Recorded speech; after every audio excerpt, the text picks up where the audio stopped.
राम राम भावांनो. आज ठरवलं होतं शेतीसाठी आणलेल्या गोऱ्याचा फेरा काढायचा. मग काय केला सागर भाऊला कॉल आणि लावलं नियोजन एकदाच.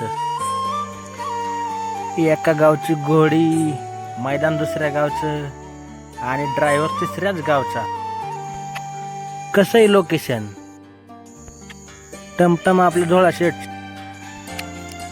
अगोदर उतरून घेतला सागर भाऊंचा नवीन खरेदी रायबा.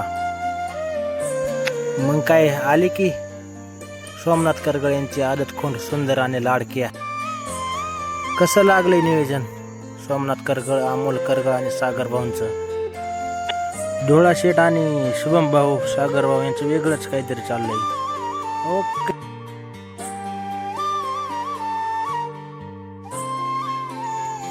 आले आपली घोडी भिजली. हो, डॉक्टर डपाळ यांची भिजली.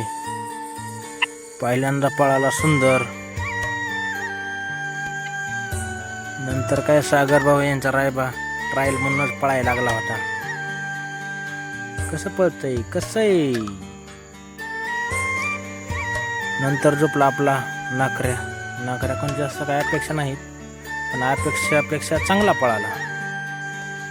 सगळ्या गोऱ्यांचे फेरे वगैरे झाले आणि निघालोत घराकडे.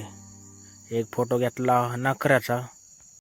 रायबा आणि नाकऱ्या भरले टमटम मध्ये. आकाशभाऊ हे टमटम मध्येच आले. निघालोत घराकडे. भेटूत लवकरच नवीन ब्लॉग मध्ये.